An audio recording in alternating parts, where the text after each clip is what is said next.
ಶುಭೋದಯ, ಸುಪ್ರಭಾತ, ಶುಭ ಮುಂಜಾನೆ. ಆತ್ಮೀಯ ವಿದ್ಯಾರ್ಥಿಗಳೇ ಮತ್ತು ಗೌರವಾನ್ವಿತ ಶಿಕ್ಷಕ ಬಾಂಧವರೇ, ಇವತ್ತು ನಾನು ನಿಮಗೆ ಇನ್ನೊಂದು ವಿಡಿಯೋ ಪಾಠ ನಿರಂತರ ಮತ್ತು ವ್ಯಾಪಕ ಮೌಲ್ಯಮಾಪನ ಇದರ ರೂಪಣಾತ್ಮಕ ಮೌಲ್ಯಾಂಕನ ಕುರಿತಾಗಿ ಇವತ್ತು ನಾನು ಮತ್ತೆ ವಿಶ್ಲೇಷಣೆ ಮಾಡ್ತಾ ಇದ್ದೇನೆ. ಇದೊಂದು ಮಾದರಿ ಪತ್ರಿಕೆಯಾಗಿದೆ. ಇದು ನಾನು 4ನೆಯ ಮಾದರಿ ಪತ್ರಿಕೆಯಾಗಿಸಿದ್ದೇನೆ. ಈಗಾಗಲೇ 1, 2, 3 ಮಾದರಿ ಪತ್ರಿಕೆಗಳನ್ನು ಕೂಡ ನಾನು ಬಿಡುಗಡೆ ಮಾಡಿದ್ದೇನೆ. ದಯವಿಟ್ಟು ಅವುಗಳನ್ನು ಕೂಡ ತಾವು ನೋಡಬೇಕು. ಇದರಿಂದ ವಿದ್ಯಾರ್ಥಿಗಳಿಗೆ ವಿಶೇಷವಾಗಿ ಏನು ಲಾಭ ಆಗ್ತದೆ ಅಂತಂದ್ರೆ, ಹಲವು ಪತ್ರಿಕೆಗಳನ್ನು ಮಾಡುವುದರಿಂದ, ಹಲವು ಪತ್ರಿಕೆಗಳನ್ನು ನೋಡುವುದರಿಂದ, ಹಲವು ಪತ್ರಿಕೆಗಳ ಅರ್ಥೈಸಿಕೊಳ್ಳುವುದರಿಂದ ಖಂಡಿತವಾಗಿಯೂ ನಿಮಗೆ ಪರೀಕ್ಷೆಯಲ್ಲಿ ತೀರಾ ಸುಲಭ ಆಗ್ತದೆ ಅಂತಕ್ಕಂಥದ್ದು ನನ್ನ ಅನಿಸಿಕೆ. ಇದು 10ನೇ ತರಗತಿಯ ಪ್ರಥಮ ಭಾಷೆ ಕನ್ನಡ ವಿದ್ಯಾರ್ಥಿಗಳಿಗಾಗಿರತಕ್ಕಂಥ ಸಾಧನಾ ಪರೀಕ್ಷೆ 4 ಅದರ ಒಂದು ಮಾದರಿ ಪ್ರಶ್ನೆ ಪತ್ರಿಕೆ ಹಾಗೂ ಮಾದರಿ ಉತ್ತರಗಳು ಇವೆ. ವಿದ್ಯಾರ್ಥಿಗಳೇ, ದಯವಿಟ್ಟು ನನ್ನ ಚಾನಲ್ ಸಬ್ಸ್ಕ್ರೈಬ್ ಮಾಡಿಕೊಳ್ಳಲು ತಮ್ಮಲ್ಲಿ ಆಗ್ರಹಪೂರ್ವಕವಾದಂಥ ವಿನಂತಿ. ಮತ್ತು ತಮಗೆ ಇಷ್ಟವಾಗಿದ್ದರೆ ಅದನ್ನು ಲೈಕ್ ಮಾಡಿ, ಸ್ನೇಹಿತರೊಂದಿಗೆ ಶೇರ್ ಮಾಡಿಕೊಳ್ಳಿ. ಹಾಗೂ ಎಲ್ಲಕ್ಕಿಂತ ಮಹತ್ವದ್ದು ಅಂತಂದರೆ ಕಾಮೆಂಟ್ಗಳನ್ನು ಮಾಡಿ. ನನಗೆ ಇನ್ನಷ್ಟು ಮುಂದೆ ಹೋಗ್ಲಿಕ್ಕೆ ಖುಷಿ ಆಗ್ತದೆ, ಸಂತೋಷ ಆಗ್ತದೆ. ಇದು ವಿದ್ಯಾರ್ಥಿಗಳಲ್ಲಿ ಮತ್ತು ನನ್ನ ಗೌರವಾನ್ವಿತ ಶಿಕ್ಷಕ ಬಾಂಧವರಲ್ಲಿಯೂ ಕೂಡ ನನ್ನ ಪ್ರೀತಿಪೂರ್ವಕವಾದಂತಹ ಈ ನಮನಗಳೊಂದಿಗೆ ನಾನು ಈ ಪಾಠವನ್ನು ಆರಂಭಿಸ್ತಾ ಇದ್ದೇನೆ. ವಿದ್ಯಾರ್ಥಿಗಳೇ, ನಾನು ಪ್ರತಿಯೊಂದು ಪದದ ಮೇಲೆ ಈ ಪೆನ್ನನ್ನು ತೋರಿಸಿ ಓದ್ತಾ ಹೋಗ್ತೇನೆ. ಅಂದರೆ ತಮಗೆ ನಾನು ಏನು ಹೇಳ್ತಾ ಇದ್ದೇನೆ ಅಂತಕ್ಕಂಥದ್ದು ಸುಲಭವಾಗಿ ಅರ್ಥೈಸಬಹುದು, ತಾವು ಅರ್ಥೈಸಿಕೊಳ್ಳಬಹುದು. ಇದು ನಿರಂತರ ಮತ್ತು ವ್ಯಾಪಕ ಮೌಲ್ಯಮಾಪನ ರೂಪಣಾತ್ಮಕ ಮೌಲ್ಯಾಂಕನ 4 10ನೇ ತರಗತಿಯ ವಿದ್ಯಾರ್ಥಿಗಳಿಗಾಗಿ ಕನ್ನಡ ಭಾಷೆಯ ಸಾಧನಾ ಪರೀಕ್ಷೆ 4. ಇದು ಪ್ರಶ್ನೆ ಪತ್ರಿಕೆಯೂ ಇದೆ, ಮಾದರಿ ಉತ್ತರಗಳು ಕೂಡ ಇವೆ. ಇದು ಮಾದರಿ ಪ್ರಶ್ನೆ ಪತ್ರಿಕೆ, ಇದನ್ನು ಮರಿಬಾರದು ತಾವು. ಇಲ್ಲಿ ಮೌಲ್ಯಮಾಪನ ಸೂಚಿ ಅಂದರೆ ಯಾವ ಪ್ರಕಾರವಾಗಿ ಮೌಲ್ಯಮಾಪನ ಆಗ್ತದೆ ಅಂತಕ್ಕಂಥದ್ದು ಇಲ್ಲಿ ಸಂಕ್ಷಿಪ್ತವಾದಂಥ ವಿವರಣೆ ಕೂಡ ನಿಮಗೆ ಸಿಗ್ತದೆ. ನೋಡಿ, ಕೊಟ್ಟಿರುವ ಪ್ರತಿ ಪ್ರಶ್ನೆಗೂ 4 ಆಯ್ಕೆಗಳನ್ನು ನೀಡಲಾಗಿದೆ. ಇವುಗಳಲ್ಲಿ ಸರಿ ಉತ್ತರವನ್ನು ಆರಿಸಿ ಕ್ರಮಾಕ್ಷರದೊಂದಿಗೆ ಬರೆಯಿರಿ. ಕ್ರಮಾಕ್ಷರ ಅಂದರೆ ABCD, ಇವುಗಳಿಗೆ ಕ್ರಮಾಕ್ಷರಗಳು ಅಂತ ಹೇಳ್ತೇವೆ. ಈಗ ಮೊದಲನೆಯ ಪ್ರಶ್ನೆ ಏನಿದೆ ಅಂತಕ್ಕಂಥದ್ದು ನಾವು ನೋಡೋಣ. ಇವುಗಳಲ್ಲಿ ಕೃದಂತಾವ್ಯಕ್ಕೆ ಉದಾಹರಣೆಯಾದ ಪದವು ಇದು ಅಂದರೆ ಇವುಗಳಲ್ಲಿ ಯಾವುದು ಅಂತಕ್ಕಂಥದ್ದು. A ತೊಡುಗೆ, B ತಿನ್ನುವಿಕೆ, C ನಡೆಯುವ, D ಮಾಡಲಿಕ್ಕೆ. ಉತ್ತರ ಡಿ. ಇದು ಕ್ರಮಾಕ್ಷರ, ಅದರ ಉತ್ತರ ಮಾಡಲಿಕ್ಕೆ. 2 ಬರೆಯಬೇಕು ಪರೀಕ್ಷೆ ಒಳಗೆ. ಕೆಲವೊಂದು ವಿದ್ಯಾರ್ಥಿಗಳು ಕೇವಲ D ಅಂತ ಬರೆದು ಬಿಡ್ತಾರೆ, ಅದು ಸರಿಯಲ್ಲ. ಕೆಲವೊಂದು ವಿದ್ಯಾರ್ಥಿಗಳು D ಅಂತ ಬಿಟ್ಟು ಮಾಡಲಿಕ್ಕೆ ಅಂತೇಳಿ ಬರೆದಿರ್ತಾರೆ, ಅದು ಕೂಡ ಸರಿಯಾದಂತಹ ಪದ್ಧತಿ ಅಲ್ಲ. ತಪ್ಪೇನಲ್ಲ, ಬಟ್ ಸರಿಯಾದ ಪದ್ಧತಿ ಅಲ್ಲ. ಯಾವಾಗಲೂ ಪ್ರಶ್ನೆ ಪತ್ರಿಕೆಯಲ್ಲಿ ನಿಮಗೆ ಉತ್ತರ ಬರೆಯಿರಿ ಕ್ರಮಾಕ್ಷರದೊಂದಿಗೆ ಅಂತ ಹೇಳ್ಬೋದು, ಅಥವಾ ನೀವು ಸರಿಯಾದ ಉತ್ತರವನ್ನು ಬರೆಯಿರಿ ಅಂತ ಅಷ್ಟೇ ಹೇಳ್ಬೋದು. ಆಗ ತಾವು ದಯವಿಟ್ಟು ಈ 2ನ್ನ ಬರೆದರೆ ಒಳ್ಳೆಯದು. 2ನೆಯ ಪ್ರಶ್ನೆ, ಸಪ್ತ ವ್ಯಸನಗಳು ಪದವು ಈ ಸಮಾಸಕ್ಕೆ ಉದಾಹರಣೆಯಾದ ಪದ. A ತತ್ಪುರುಷ ಸಮಾಸ, B ಕರ್ಮಧಾರಯ ಸಮಾಸ, C ದ್ವಿಗು ಸಮಾಸ, D ಗಮಕ ಸಮಾಸ. ಸರಿಯಾದಂತಹ ಉತ್ತರ ಇದು C ದ್ವಿಗು ಸಮಾಸ. ನಿಜಾಶ್ರಯ ಪದವು ಈ ಸಂಧಿಗೆ ಉದಾಹರಣೆ ಆಗಿದೆ. A ಸವರ್ಣ ದೀರ್ಘ ಸಂಧಿ, B ಗುಣಸಂಧಿ, C ವೃದ್ಧಿ ಸಂಧಿ, D ಲೋಪ ಸಂಧಿ. ಉತ್ತರ A ಸವರ್ಣ ದೀರ್ಘ ಸಂಧಿ ಅಂತಕ್ಕಂಥದ್ದು ಸರಿಯಾದಂತಹ ಉತ್ತರ ಆಗಿದೆ. ಈಗ ಮುಂದುವರಿತಾ 2ನೇ ಸೂಚನೆ ಏನಿದೆ, ಕೊಟ್ಟಿರುವ ಪ್ರತಿ ಪ್ರಶ್ನೆಗೂ 1 ವಾಕ್ಯದಲ್ಲಿ ಉತ್ತರಿಸಿರಿ. ಅಂದರೆ ಒಂದೊಂದು ಅಂಕಗಳಿಗಿರ್ತಕ್ಕಂಥದ್ದು 3 ಪ್ರಶ್ನೆಗಳಿವೆ, 4, 5, 6. ಗೋವಿಂದ ಪೈಗಳು ಬರೆದ ಮೊದಲ ಯಕ್ಷಗಾನ ಪ್ರಸಂಗದ ಹೆಸರೇನು? ಗೋವಿಂದ ಪೈಗಳು ಬರೆದ ಮೊದಲ ಯಕ್ಷಗಾನ ಪ್ರಸಂಗ ಮಕರಾಕ್ಷನ ಕಾಳಗ. ನೋಡ್ರಿ, ಇನ್ವರ್ಟೆಡ್ ಕಮ್ ಹಾಕಿದ್ದಾರೆ, ಇದಕ್ಕೆ ಸಿಂಗಲ್ ಇನ್ವರ್ಟೆಡ್ ಕಮ್ ಹಾಕಿದ್ದಾರೆ. ಅಂದರೆ ಆ್ಯಸ್ ಗುಡ್ ಆ್ಯಸ್ ಅಂಡರ್ಲೈನ್ ಮಾಡ್ದಂಗೆ, ಇದು ಹೈಲೈಟ್ ಮಾಡ್ದಂಗೆ ಆಗ್ತದೆ. ಅಂದರೆ ಪರೀಕ್ಷೆ ತಪಾಸಣೆ ಮಾಡ್ತಕ್ಕಂತಹ ಶಿಕ್ಷಕರಿಗೆ ಇದು ಅನುಕೂಲ ಆಗ್ತದೆ. ನೀವು ಯಾವಾಗಲೂ ಅನುಕೂಲ ಮಾಡಿಕೊಡಬೇಕು. ಕುದುರೆಯನ್ನು ಲವನು ಯಾವುದರಿಂದ ಕಟ್ಟಿದನು? ಕುದುರೆಯನ್ನು ಲವನು ತನ್ನ ಉತ್ತರೀಯದಿಂದ ಕಟ್ಟಿದನು. ಮುಂದಿನ ಪ್ರಶ್ನೆ, ಯಾರ ಕಿವಿಗೆ ಉಪದೇಶ ನಾಟುವುದಿಲ್ಲ. ಉತ್ತರ: ಅಹಂಕಾರ ತುಂಬಿದ ರಾಜಮನೆತನದಲ್ಲಿ ಹುಟ್ಟಿದವರ ಕಿವಿಗೆ ಎಂಥ ಉಪದೇಶವೂ ನಾಟುವುದಿಲ್ಲ ಅಂತಕ್ಕಂಥದ್ದು ಇಲ್ಲಿ ಉತ್ತರವಾಗಿದೆ. ಈಗ ಮುಂದಿನ ಪ್ರಶ್ನೆಗೆ ನಾನು ಬರ್ತಾ ಇದ್ದೇನೆ. ಇದು ಕೊಟ್ಟಿರುವ ಪ್ರಶ್ನೆಗೂ ಪ್ರತಿ ಪ್ರಶ್ನೆಗೂ 3-4 ವಾಕ್ಯಗಳಲ್ಲಿ ಉತ್ತರಿಸಿರಿ. 3 ಅಥವಾ 4, ಒಮ್ಮೊಮ್ಮೆ ಹೆಚ್ಚು ಕಡಿಮೆ ಆಗ್ತಿರುತ್ತೆ, 5 ಆಗ್ಬೋದು, 6 ಆಗ್ಬೋದು. ಯಾಕೆಂತಂದ್ರೆ ಸಂಪೂರ್ಣ ಉತ್ತರ ಆಗಲಿಲ್ಲ ಅಂತಂದರೆ ಅದು ಮುಂದುವರಿತದೆ. ಪ್ರಶ್ನೆ ಏನಿದೆ ನೋಡೋಣ. ಸೂರ್ಯ ಮಿತ್ರನು ಮಾವನೆಂದು ತಿಳಿದಾಗ ಅಗ್ನಿಭೂತಿ ವಾಯುಭೂತಿಯರಲ್ಲಿ ಮೂಡಿದ ಭಾವನೆಗಳೇನು ವಿವರಿಸಿರಿ. ಖಂಡಿತವಾಗಿಯೂ ಇದು 3-4 ವಾಕ್ಯಗಳಲ್ಲಿ ಮುಗಿಯುವುದಿಲ್ಲ, ಹೆಚ್ಚು ಕಡಿಮೆ ಆಗ್ತದೆ. ನೋಡಿ ಉತ್ತರ: ಸೂರ್ಯ ಮಿತ್ರನು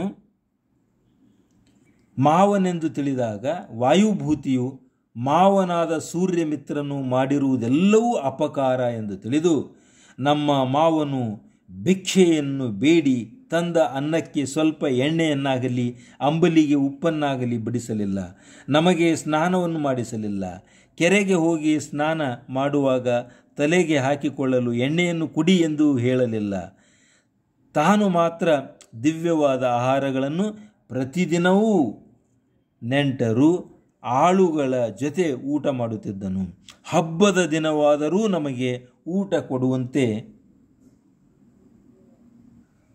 ಹೇಳಲಿಲ್ಲ, ಇವನು ಪಂಚಮಹಾಪಾತಕನು, ನಮ್ಮನ್ನು 7-8 ವರ್ಷಗಳವರೆಗೆ ಹಗೆಗಳಂತೆ ದಂಡಿಸಿದನು ಎಂದು ಮನದಲ್ಲಿ ಪ್ರತಿಕ್ರಿಯೆಯನ್ನು ವ್ಯಕ್ತಪಡಿಸಿದನು. ಇನ್ನು 8ನೇ ಪ್ರಶ್ನೆ. ಪರಶುರಾಮನು ಮಣ್ಣಿನ ಪಾತ್ರೆಯಲ್ಲಿ ಅರ್ಘ್ಯವನ್ನು ಕೊಡಲು ಕಾರಣವೇನು? ಪರಶುರಾಮನು ತನ್ನ ಬಳಿಯಲ್ಲಿದ್ದ ಆಭರಣಗಳನ್ನು ಬೇಡಿದವರಿಗೆ ಕೊಟ್ಟಿದ್ದನು, ಭೂಮಂಡಲವನ್ನು ಗುರುವಿಗೆ ಕೊಟ್ಟಿದ್ದನು. ಈಗ ಅವನ ಬಳಿ ಒಂದು ಅಡಕೆಯೂ ಇರಲಿಲ್ಲ, ಚಿನ್ನದ ಪಾತ್ರೆಯೂ ಇರಲಿಲ್ಲ. ಆದುದರಿಂದ ಪರಶುರಾಮನು ದ್ರೋಣನಿಗೆ ಮಣ್ಣಿನ ಪಾತ್ರೆಯಲ್ಲಿ ಅರ್ಘ್ಯವನ್ನು ಅಂದರೆ ನೀರನ್ನು ಕೊಟ್ಟನು. ಮುಂದಿನ ವಿವರಣೆ ಏನಿದೆ ಸೂಚನೆ. ಕೊಟ್ಟಿರುವ ಲೇಖಕರ ಕವಿಗಳ ಕಾಲ ಸ್ಥಳ ಮತ್ತು ಒಂದು ಕೃತಿಯನ್ನು ವಾಕ್ಯ ರೂಪದಲ್ಲಿ ಟಿಪ್ಪಣಿಯಾಗಿ ಬರೆಯಿರಿ. ಇದಕ್ಕೆ 1ರಂತೆ ಅಂಕಗಳು ಅಂದರೆ 2 ಅಂಕಗಳಿರ್ತವೆ. ಸ್ಥಳ ಮತ್ತು ಕಾಲ ಬರೆದಾಗ 1 ಅಂಕ ಸಿಗ್ತದೆ, ಅಂದರೆ ತಲಾ ಅರ್ಧ ಅಂಕಗಳು. ಕೃತಿ ಹಾಗೂ ಕನಿಷ್ಠ 1 ಕೃತಿಯನ್ನು ಮತ್ತು ಪ್ರಶಸ್ತಿಗಳನ್ನು ಕುರಿತು ಬರೆದರೆ ಇನ್ನೊಂದು ಅಂಕ, ಒಟ್ಟಿಗೆ 2 ಅಂಕಗಳು ಸಿಗ್ತವೆ ಅಂತಕ್ಕಂಥದ್ದು ತಾವು ಗಮನಿಸಬೇಕು. ಈಗ ನಮಗೆ ಕೊಟ್ಟಿರ್ತಕ್ಕಂಥ ಕವಿ ಯಾರು ಅಂತಂದರೆ ಶ್ರೀ ವಿ. ಕೃ. ಗೋಕಾಕ.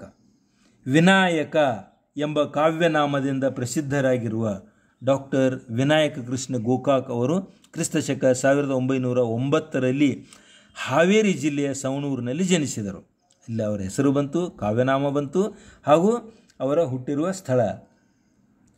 ನವ್ಯ ಕಾವ್ಯ ಪರಂಪರೆಯ ಪ್ರಮುಖ ಸಾಹಿತಿಗಳಲ್ಲಿ ಒಬ್ಬರಾದ ಇವರು ಸಮುದ್ರದಾಚೆಯಿಂದ ಜೀವನ ಪಾಠಗಳು, ಭಾರತ ಸಿಂಧು ರಶ್ಮಿ, ಇದು ಬಹಳ ಮಹತ್ವದ ಪುಸ್ತಕವಾಗಿದೆ, ಸಮುದ್ರ ಗೀತೆಗಳು, ಪಯಣ, ಉಗಮ, ಇಜ್ಜೋಡು, ದ್ಯಾವ ಪೃಥ್ವಿ, ಸಮರಸವೇ ಜೀವನ ಮೊದಲಾದ ಕೃತಿಗಳ ರಚನೆಯನ್ನು ಮಾಡಿದ್ದಾರೆ. ಶ್ರೀಯುತರಿಗೆ ಭಾರತ ಸರ್ಕಾರವು ಪದ್ಮಶ್ರೀ ಪ್ರಶಸ್ತಿಯನ್ನು ಹಾಗೂ ಇವರ ಸಮಗ್ರ ಸಾಹಿತ್ಯಕ್ಕಾಗಿ ಭಾರತೀಯ ಜ್ಞಾನಪೀಠ ಪ್ರಶಸ್ತಿಯನ್ನು, ದ್ಯಾವ ಪೃಥ್ವಿ ಅಂತಕ್ಕಂಥ ಕೃತಿಗೆ ಕೇಂದ್ರ ಸಾಹಿತ್ಯ ಅಕಾಡೆಮಿ ಪ್ರಶಸ್ತಿಯನ್ನು, ಕರ್ನಾಟಕ ವಿಶ್ವವಿದ್ಯಾಲಯವು ಗೌರವ ಡಾಕ್ಟರೇಟ್ ಪದವಿಯನ್ನು ಹಾಗೂ ಬೆಂಗಳೂರು ವಿಶ್ವವಿದ್ಯಾಲಯವು ಗೌರವ ಡಾಕ್ಟರೇಟ್ ಪದವಿಯನ್ನು ನೀಡಿ ಇವರಿಗೆ ಗೌರವಿಸಿದೆ. ಮುಂದಿನ ಪ್ರಶ್ನೆ, ಅದರ ಸೂಚನೆ ಕಡೆಗೆ ಬರೋಣ. ಇಲ್ಲಿ ಗಾದೆ ಮಾತು ವಿಸ್ತರಣೆ ಕುರಿತಾಗಿದೆ. ಯಾವುದಾದ್ರೂ 2 ಕೊಟ್ಟಿರ್ತಾರೆ, ಒಂದನ್ನು ಕುರಿತು ನೀವು ವಿವರಣೆ ಮಾಡಬೇಕಾಗ್ತದೆ. ಅಂಕಗಳು ಈ ಪ್ರಕಾರವಾಗಿ ವಿಂಗಡಣೆ ಮಾಡಿರ್ತಾರೆ. ಗಾದೆ ಮಾತು, ಅದರ ಮಹತ್ವ ಪೀಠಿಕೆಯ ರೂಪದಲ್ಲಿ ಬರೆಯಬೇಕು. ಇನ್ನು ಅದರ ಅಂಗ ರೂಪದಲ್ಲಿ ಅಥವಾ ಒಡಲ ರೂಪದಲ್ಲಿ ಒಂದು ಉದಾಹರಣೆ ಸಾಧ್ಯವಾದರೆ, ಇಲ್ಲ ಅಂತಂದರೂ ಕೂಡ ಅದರ ವಿಸ್ತೃತವಾದಂಥ ಅರ್ಥ ಸ್ಪಷ್ಟವಾಗಿ ನಿಖರವಾಗಿ ಬರೆಯಬೇಕು. ಆಗ ನಿಮಗೆ ಸಂಪೂರ್ಣವಾಗಿ 2 ಅಂಕಗಳು ದೊರೆಯುತ್ತವೆ. ಇಲ್ಲಿ ಉದಾಹರಣೆಗೆ ಮನಸ್ಸಿದ್ದರೆ ಮಾರ್ಗ ಬಹಳ ಸುಲಭವಾದದ್ದು, ನೀವೆಲ್ಲರೂ ಅತ್ಯಂತ ಸರಳವಾಗಿ ಬರೆಯಬಹುದು. ಆಳಾಗಬಲ್ಲವನು ಅರಸಾಗಬಲ್ಲನು, ಇದು ಕೂಡ ತೀರಾ ಸುಲಭವಾಗಿರತಕ್ಕಂಥದ್ದಾಗಿದೆ. ಇದಕ್ಕೆ ನೀವು ಅತ್ಯಂತ ಸರಳವಾಗಿ ಅಂಕಗಳನ್ನು ಗಳಿಸಬಹುದಾಗಿದೆ. ಇನ್ನು ಮುಂದೆಂದು ನೋಡೋಣ. ಕೊಟ್ಟಿರುವ ಪ್ರತಿ ಹೇಳಿಕೆಯನ್ನು ಸಂದರ್ಭದೊಡನೆ ವಿವರಿಸಿರಿ. ಹೇಳಿಕೆ ಅಂದರೆ ಸ್ಟೇಟ್ಮೆಂಟ್ ಅಂತ ಇಂಗ್ಲೀಷ್ನಲ್ಲಿ ಹೇಳ್ತಾರೆ, ಅಥವಾ ಕೆಲವೊಂದು ಸಲ ಈ ಮಾತನ್ನು ಅಂತ ಕೂಡ ನಾವು ಹೇಳಬಹುದು, ಅಥವಾ ಕೊಟ್ಟಿರುವ ವಾಕ್ಯವನ್ನು ಅಂತ ಕೂಡ ತಾವು ತಿಳಿದುಕೊಳ್ಳಬಹುದು. ಇಲ್ಲೇನಿಲ್ಲ, ಆಯ್ಕೆ ಅಂದರೆ ಅದ ಹೆಂಗೆ ಆರಿಸಿಕೊಳ್ಳಲಾಗಿದೆ ಇಲ್ಲಿ ನಾನು ಹೇಳ್ತಾ ಇದ್ದೇನೆ. ಅದಾದ ನಂತರ ಆಕರ ಅಂತಂದರೆ ಸೋರ್ಸ್, ಯಾವ ಮೂಲದಿಂದ ಆ ಭಾಗವನ್ನು ಆಯ್ದುಕೊಳ್ಳಲಾಗಿದೆ, ಹಾಗೂ ಆ ಪಠ್ಯದ ಶೀರ್ಷಿಕೆ ತಲೆಬರಹವನ್ನು ಕೂಡ ತಾವು ಬರೆಯಬೇಕಾಗ್ತದೆ. ಇನ್ನು ಅದನ್ನು ಸಂದರ್ಭ ಏನು ಅಂತಂದರೆ ಯಾರು ಹೇಳಿದರು, ಯಾರಿಗೆ ಹೇಳಿದರು, ಯಾವಾಗ ಹೇಳಿದರು, ಮತ್ತು ಅಲ್ಲಿ ತಾವು ಸ್ವಾರಸ್ಯವನ್ನು ಕೂಡ ಬರೆದರೆ ಉತ್ತಮವಾದದ್ದು. ಯಾವಾಗಲೂ ಸಂದರ್ಭ ಅಂತಂದಾಗ ಸ್ವಾರಸ್ಯ ಸಮೇತವಾಗಿ ತಾವು ಬರೆಯಬೇಕಾಗ್ತದೆ. ಇಲ್ಲಿ 11ನೆಯ ಪ್ರಶ್ನೆಯ ರೂಪದಲ್ಲಿ ನೋಡಿ, ಪಸರಂ ಗೊಟ್ಟಿನ್ ಇಲ್ಲಿರ್ದಕ್ಕೆ ಮುಳಿಯದಿರಿಂ. ಆಯ್ಕೆ ಶಿವಕೋಟ್ಯಾಚಾರ್ಯರು ರಚಿಸಿರ್ತಕ್ಕಂಥ ಕನ್ನಡದ ಪ್ರಥಮ ಗದ್ಯಕೃತಿ ಒಡ್ಡಾರಾಧನೆ ಎನ್ನುವ ಕೃತಿಯಿಂದ ಆಯ್ದುಕೊಳ್ಳಲಾಗಿದೆ. ಅಗ್ನಿಭೂತಿ ವಾಯುಭೂತಿಯರ ಕಥೆ ಈ ಶೀರ್ಷಿಕೆ, ಈ ಗದ್ಯಪಾಠ ಶೀರ್ಷಿಕೆಯಾಗಿದೆ. ಇನ್ನು ಆ ಭಾಗದಿಂದ ಇದನ್ನು ಆರಿಸಿಕೊಳ್ಳಲಾಗಿದೆ. ಆ ವಾಕ್ಯ ಯಾವ ಸಂದರ್ಭದಲ್ಲಿ ಬರ್ತದೆ ಅಂತಕ್ಕಂಥದ್ದು ಸಂದರ್ಭ ಇದೆ. ಅಗ್ನಿಭೂತಿ ವಾಯುಭೂತಿಯರು ಎಲ್ಲ ವಿದ್ಯೆಯನ್ನು ಕಲಿತು ತಮ್ಮ ಊರಿಗೆ ಹೊರಟು ನಿಂತ ಸಂದರ್ಭದಲ್ಲಿ ಅವರ ಮಾವನಾದ ಸೂರ್ಯಮಿತ್ರನು ಈ ಮಾತನ್ನು ಹೇಳ್ತಾನೆ. ಸ್ವಾರಸ್ಯ ಅಂದರೆ ಆ ಮಾತಿನ ಅರ್ಥ. ಸ್ವಾರಸ್ಯ ಏನಪ್ಪ ಅಂತಂದರೆ, ನಿಮ್ಮನ್ನು ಯೋಗ್ಯರನ್ನಾಗಿ ಮಾಡುವುದೇ ನನ್ನ ಗುರಿಯಾಗಿತ್ತು, ಆದ್ದರಿಂದ ಸಲಿಗೆಯನ್ನು ಕೊಡಲಿಲ್ಲ, ಕೋಪಗೊಳ್ಳದಿರಿ, ಕ್ಷಮಿಸಿ ಎಂದು ಮಾವನಾದ ಸೂರ್ಯಮಿತ್ರನು ಹೇಳುವುದು ಅವನ ದೊಡ್ಡ ಗುಣ. ಇಲ್ಲಿ ನೋಡಿ, ಇದು ಏನಂತಂದರೆ ಇದು ಪ್ರಮುಖವಾದಂಥ ಸಂಗತಿ. ವಿಶ್ಲೇಷಣೆ ಅಥವಾ ವಿವರಣೆ ಅಥವಾ ಸ್ವಾರಸ್ಯ, ಈ ಮಾತಿನ ಮೂಲಕ ಬಹು ಸ್ವಾರಸ್ಯಪೂರ್ಣವಾಗಿ ಇದು ಅರ್ಥ ವ್ಯಕ್ತವಾಗಿದೆ. ಇನ್ನು ಮುಂದೆ ಹೋಗೋಣ. ಕೊಟ್ಟಿರುವ ಪದ್ಯ ಭಾಗವನ್ನು ಪೂರ್ಣಗೊಳಿಸಿರಿ. ಸಾಮಾನ್ಯವಾಗಿ ಇಲ್ಲಿ ಮೊದಲನೆಯ ಮತ್ತು ಕೊನೆಯ 1 ಅಥವಾ 2 ಪದಗಳನ್ನು ಕೊಟ್ಟಿರ್ತಾರೆ, ಉಳಿದದ್ದು ಡ್ಯಾಶ್ ಇರ್ತದೆ.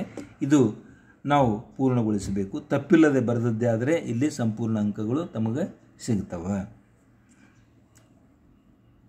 ಉರ್ವಿಯೋಳ್ ಕೌಸಲ್ಯ ಪಡೆದ ಕುವರಂ ರಾಮನ್ ಓರ್ವನೇ ವೀರನಾಥನ್ ಯಜ್ಞ ತುರಂಗಂ ಇದು ನಿರ್ವಹಿಸಲಾರ್ಪರ್ ಆರಾದೊಡಂ ತಡೆಯಲ್ ಎಂದಿರ್ದ ಲೇಖನವನ್ ಓದಿ ಗರ್ವಮಂ ಬಿಡಿಸದಿರ್ದೊಡೆ ತನ್ನ ಮಾತೆಯಂ ಸರ್ವಜನಮಂ ಬಂಜೆ ಎನ್ನದಿರ್ಪುದೇ ತನಗ ಉರ್ವ ತೋಳ್ಗಳ್ ಇವು ಏತಕೆ ಎಂದು ಸಲೆ ವಾಸಿಯಂ ತೊಟ್ಟು ಲವನು ಉರಿದೆದ್ದನು. ಇದು ಒಂದು ಭಾಗ. ಅಥವಾ ಎರಡನೇದಾಗಿ ನಾವು ಇಲ್ಲಿ ನೋಡಬೇಕು. ತೆಗೆದು ಉತ್ತರಿಯಮಂ ಮುರಿದು ಕುದುರೆಯ ಗಳಕ್ಕೆ ಬಿಗಿದು ಕದಳಿ ಧ್ರುಮಕ್ಕೆ ಕಟ್ಟಲ್ಕೆ ಮುನಿಸುತರ್ ಮಿಗೆ ನಡುಗಿ ಬೇಡ ಬೇಡ ಅರಸುಗಳ ವಾಜಿಯಂ ಬಿಡು ಬಡಿವರೆಮ್ಮನ್ ಎನಲು ನಗುತೆ ಪಾರ್ವರ ಮಕ್ಕಳ್ ಅಂಜಿದೊಡೆ ಜಾನಕಿಯ ಮಗನ್ ಇದಕ್ಕೆ ಬೆದರುವನೆ ಪೋಗಿ ನೀವೆಂದು ಲವನ್ ಅಗಡುತನದಿಂದೇ ಬಿಲ್ದೀರವನ್ ಏರಿಸಿ ತೀಡಿ ಜೇಗೈದು ನಿಂತಿರ್ದನು. ಇದನ್ನು ನೀವು ಕ್ರಮಬದ್ಧವಾಗಿ ಕಂಠಪಾಠ ಮಾಡಿದರೆ ಭಾಳ ಒಳ್ಳೆಯದು. ಇನ್ನು ಮುಂದಿನ ಪ್ರಶ್ನೆಗೆ ನಾನು ಬರ್ತಾ ಇದ್ದೇನೆ. ಏನಿದೆ ಅಂತಂದರೆ, ಕೊಟ್ಟಿರುವ ಪದ್ಯದ ಸಾರಾಂಶವನ್ನು ನಿಮ್ಮ ಮಾತುಗಳಲ್ಲಿ ಬರೆಯಬೇಕು. ಇಲ್ಲಿ ಒಂದು ಪದ್ಯ ಕೊಟ್ಟಿದ್ದಾರೆ, ಅದರ ಸಾರಾಂಶ ಬರೆಯಬೇಕು. ಅದಕ್ಕೆ ಅಂಕಗಳ ಒಂದು ವಿಂಗಡಣೆ ಇಲ್ಲಿದೆ. 1 ಅಂಕ ಯಾವುದಕ್ಕಂದ್ರೆ ಮೌಲ್ಯವನ್ನು ಗುರುತಿಸುವುದಕ್ಕೆ, ಇನ್ನು ಸಾರಾಂಶವನ್ನು ಬರೆಯುವುದಕ್ಕೆ ಹಾಗೂ ಭಾಷಾ ಶೈಲಿಯನ್ನು ಬರೆಯುವುದಕ್ಕೆ. ಇಲ್ಲಿ ಉದಾಹರಣೆಗಾಗಿ ನಾನು ತಮ್ಮ ಮುಂದೆ ಇಡ್ತಾ ಇದ್ದೇನೆ. ತಾವು ಕೂಡ ತಮ್ಮ ಗುರುಗಳಿಂದ ಕೇಳಿ ತಿಳಿದುಕೊಳ್ಳಬೇಕು. ಭಾವಾರ್ಥ ಹೆಂಗೆ ಬರೆಯಬೇಕು, ಮೌಲ್ಯಮಾಪ ಇದರ ಒಂದು ಸುಂದರವಾದಂಥ ಉತ್ತರ ಏನಾಗ್ತದೆ ಅಂತಕ್ಕಂಥದ್ದು, ಯಾವ ರೂಪದಲ್ಲಿ. ಇದು ಕೇವಲ ಮಾದರಿ ಇದೆ ವಿದ್ಯಾರ್ಥಿಗಳೇ. ಖಂಡಿತವಾಗಿಯೂ ನಿಮ್ಮ ಗುರುಗಳು ಇದಕ್ಕಿಂತ ಉತ್ತಮವಾದಂತಹ ರೀತಿಯಲ್ಲಿ ತಮಗೆ ಹೇಳಿಕೊಡ್ತಾರೆ ಅನ್ನೋದರಲ್ಲಿ ನನಗೆ 2 ಸಂಶಯವಿಲ್ಲ. ಪದ್ಯ ನೋಡ್ರಿ. ಒಡವೆನ್ ಅರ್ಥಿಗಿತ್ತೆನ್ ಅವನೀತಳಮಂ ಗುರುಗಿತ್ತೆನ್ ಈಗಳೊಂದಡಕೆಯಂ ಇಲ್ಲ ಕೈಯೊಳ್ ಒರೆದಂ ಶ್ರುತ ಪಾರಗನ್ ಎಂತು ಸಂತಸಂ ಬಡಿಸುವೆನ್ ಇದೊಂದು ಧನುರ್ವಿದುದು ದಿವ್ಯ ಶರಾವಳಿಯಿರ್ದುದು ಇಲ್ಲೊಡಂ ಸಮಂತು ಪೇಳ್ ಇವರೋಳ್ ಆವುದನ್ ಇವುದೋ ಕುಂಭ ಸಂಭವ. ಈ ಮಾತು ತಮಗೆ ಬಹಳ ಸೊಗಸಾಗಿ ನಾನು ಪದ್ಯದಲ್ಲಿ ಕೂಡ ಹೇಳಿದ್ದೇನೆ ಈಗಾಗಲೇ. ಒಂದು ವೇಳೆ ನಿಮಗೆ ಸಂಪೂರ್ಣವಾದಂಥ ಭಾವ ಬೇಕಾದರೆ ನೀವು ಈ ಪದ್ಯವನ್ನು ನೋಡಬಹುದಾಗಿದೆ. ವಿಕ್ರಮಾರ್ಜುನ ವಿಜಯಂದ ಕೆಮ್ಮನೆ ಮೀಸೆ ಒತ್ತನೆ ಅಂತಕ್ಕಂಥ ತಲೆಬರಹ. ಈ ಪದ್ಯಭಾಗವನ್ನು ಆದಿಮಹಾಕವಿ ಪಂಪ ರಚಿಸಿದ್ದಾನೆ. ದ್ರೋಣನು ಬಡತನದಿಂದ ಬಳಲುವ ಸಮಯದಲ್ಲಿ ತನ್ನ ಮಗನೊಡನೆ ಸಹಾಯವನ್ನು ಯಾಚಿಸಿ ಪರಶುರಾಮನ ಬಳಿಗೆ ಬಂದ ಸಂದರ್ಭದಲ್ಲಿ ಈ ಮಾತನ್ನು ಪರಶುರಾಮನು ದ್ರೋಣನಿಗೆ ಹೇಳುತ್ತಾನೆ. ಇನ್ನು ನಂತರ ಪರಶುರಾಮನು ದ್ರೋಣನನ್ನು ಕುರಿತು ಹೇಳ್ತಕ್ಕಂಥ ಮಾತು ಇದೆ. ಇದು ಪೀಠಿಕೆಯ ರೂಪ ಆಗ್ತದೆ. ಇದು ಏನಂತಂದ್ರೆ ಕವಿಯ ಪರಿಚಯ ಹಾಗೂ ಆ ಗದ್ಯದ ಸಂದರ್ಭ, ಗದ್ಯಪಾಠದ ಆಯ್ಕೆ ಕುರಿತಿದ್ದು ಹೇಳಿದರೆ ಇದು ಪೀಠಿಕೆ ಆಗ್ತದೆ. ಈಗ ನಿಜವಾದಂಥ ಭಾವ ಇಲ್ಲಿದೆ ನೋಡಿ.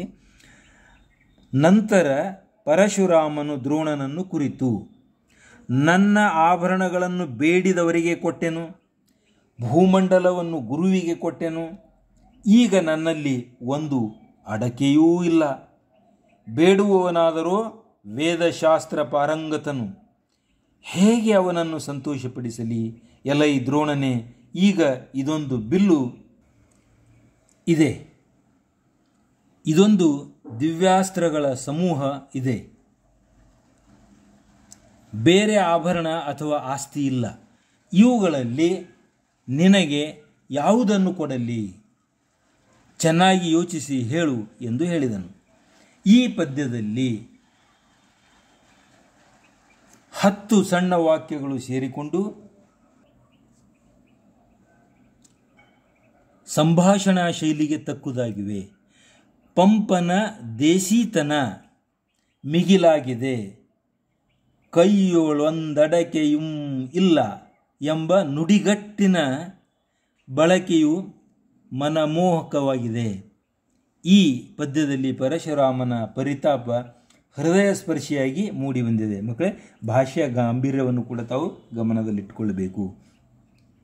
ಈ ಪದ್ಯಭಾಗದಲ್ಲಿ ಪರಶುರಾಮನ ದಾನಗುಣ, ಮನೆಗೆ ಬಂದ ವಿದ್ವಾಂಸನನ್ನು ಗೌರವಿಸಬೇಕೆಂಬ ಉದಾತ್ತ ಗುಣ ಹಾಗೂ ಪರೋಪಕಾರ ಮೊದಲಾದ ಮೌಲ್ಯಯುತ ಅಂಶಗಳು ಈ ಪದ್ಯದಲ್ಲಿ ಅಭಿವ್ಯಕ್ತಗೊಂಡಿವೆ. ವಿದ್ಯಾರ್ಥಿಗಳೇ, ಇಲ್ಲಿಗೆ ಇವತ್ತಿನ ನನ್ನ ಈ ವಿಡಿಯೋ ಪಾಠ ಮುಕ್ತಾಯ ಆಗ್ತಾ ಇದೆ. ನಾನು ನನ್ನಿಂದ ಏನು ಸಾಧ್ಯ ಇದೆ ಒಂದು ಅಳಿಲು ಸೇವೆ ಮಾಡ್ತಾ ಇದ್ದೇನೆ. ದಯವಿಟ್ಟು ತಾವು ನನ್ನ ಚಾನಲ್ ಸಬ್ಸ್ಕ್ರೈಬ್ ಆಗಿ ನನ್ನಿಂದ ಆದಂಥ ಈ ಒಂದು ಪುಟ್ಟ ಸೇವೆಯನ್ನು ತಾವು ಮನಸ್ಸಾಪೂರ್ವಕವಾಗಿ ಒಪ್ಕೊಳ್ಬೇಕು ಅಂತ ಹೇಳ್ತಾ ತಮಗೆ ಇನ್ನೊಮ್ಮೆ ಧನ್ಯವಾದಗಳನ್ನು ಹೇಳ್ತಾ ಇದ್ದೇನೆ. ಇಲ್ಲಿಗೆ ಪಾಠ ಮುಗಿಸ್ತಾ ಇದ್ದೇನೆ. ತಮ್ಮೆಲ್ಲರಿಗೂ ಶುಭವಾಗಲಿ. ಶುಭ ನಮನಗಳೊಂದಿಗೆ.